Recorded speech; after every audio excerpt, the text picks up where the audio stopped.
theories of learning. In this is the 24th video, and in this video we'll be talking about we'll be starting a new topic called learning and memory. The first topic in that unit is theories of learning.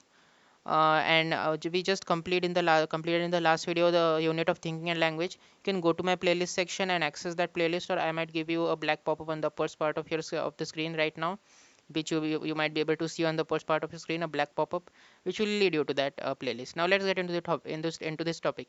This video will be going to be short because this theory actually this topic, theories of learning, is divided into around four theories.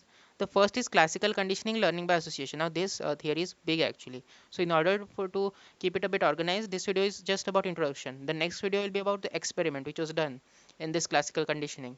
If you don't know, the one who proposed this theory of classical conditioning was Ivan Pavlov, and he conducted a very famous experiment which we'll be talking about in the next video.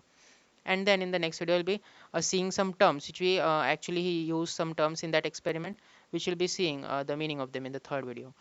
So it is a big topic actually, so this video is going to be short because it's the first video about this topic. Theory of classical conditioning. In this we will be just discussing about introduction. Theory of classical conditioning was proposed by Ivan Pavlov. According to classical conditioning, we learn by making associations and relationships among various stimuli. Now you have to remember the second point. The first point as well, you have to remember the name who proposed it. And the second point is important because it kind of tells you what I mean classical conditioning is. We learn by making associations and relationships among various stimuli. Barron 2001 have described classical conditioning as a basic form of learning in which one stimulus comes to serve as a signal for the occurrence of a second stimulus. Now if I have to let's read this again.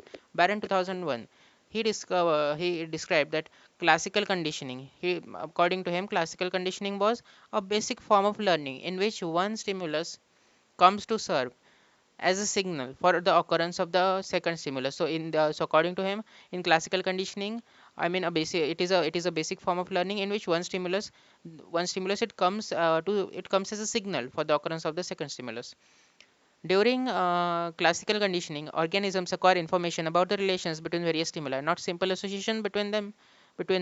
Now, this point is important because it says what happens during classical conditioning. During classical conditionings, organisms they acquire informations regarding the relations between various stimuli, uh, but they to acquire information about the relations between various stimuli, but they not like the simple associations between them.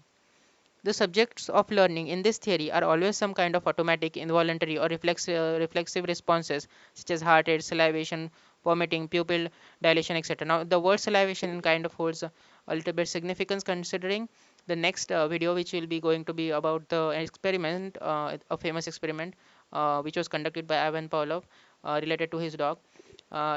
Salivation plays a very major role in that. I'll see you guys tomorrow in the next video. Not tomorrow, I'll be uploading like 3 videos today, so you'll see the next video. Just I mean, you might see all the 3 videos on the channel. So I'll upload the video just after this. I'll be recording the another video. I just wanted to keep it organized. That video will be named as classical conditioning learning by association, and I'll give you some time to take the screenshot.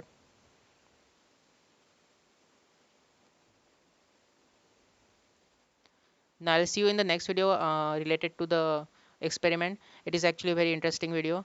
Until then, if you as I always recommend to you, subscribe to the channel and on the bell icon to stay notified. And if you love the video, like the video as well, and feel free to comment as well.